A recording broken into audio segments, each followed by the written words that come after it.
In the heart of a verdant forest, where ancient trees touched the sky, lived a wise old drummer named Kweku. His drum was not merely wood and hide. It was a magical instrument, imbued with a spirit of generosity.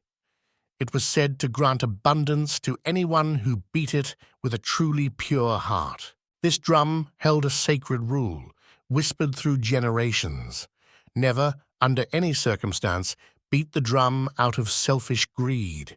Its power was meant for sharing, for lifting up the community, not for personal gain.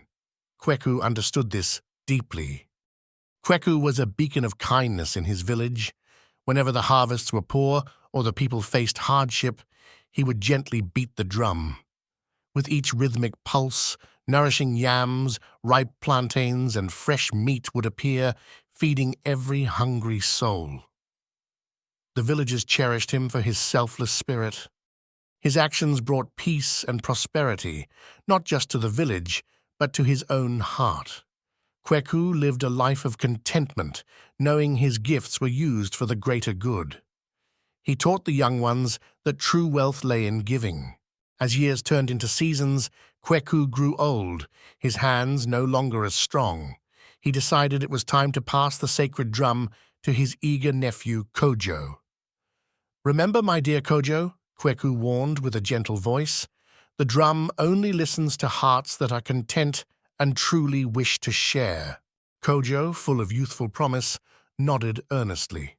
He promised to honor the drum's spirit and his uncle's wisdom. The villagers watched with hope, believing Kojo would follow in Kweku's noble footsteps.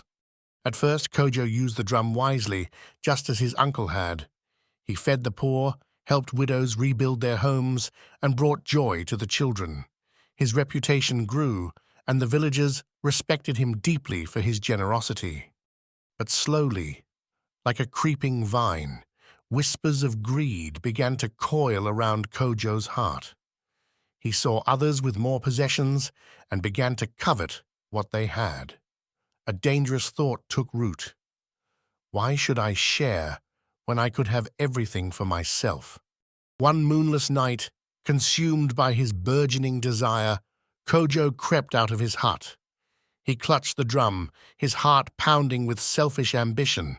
He imagined mountains of gold and herds of cattle, all for him alone. He struck the drum with a furious, demanding rhythm, not for the village, but for endless personal riches. The earth beneath him trembled violently. The drum roared back, not with its usual gentle hum, but with a terrifying, thunderous sound.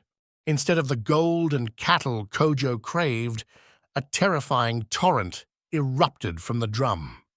Swarms of biting ants, venomous snakes, and wild, snarling animals poured forth, filling the night with chaos.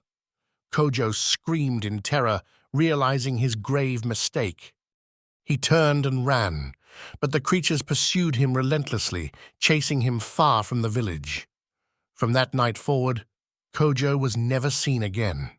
The drum, now broken and silent, lay abandoned in the deep forest. The villagers, though shaken, rebuilt their lives, remembering the drum's terrible lesson. They left the broken drum untouched, a silent, powerful warning against the dangers of unchecked desire. Its story became a cautionary tale, and so, even today, the elders still gather the young ones and share this ancient tale.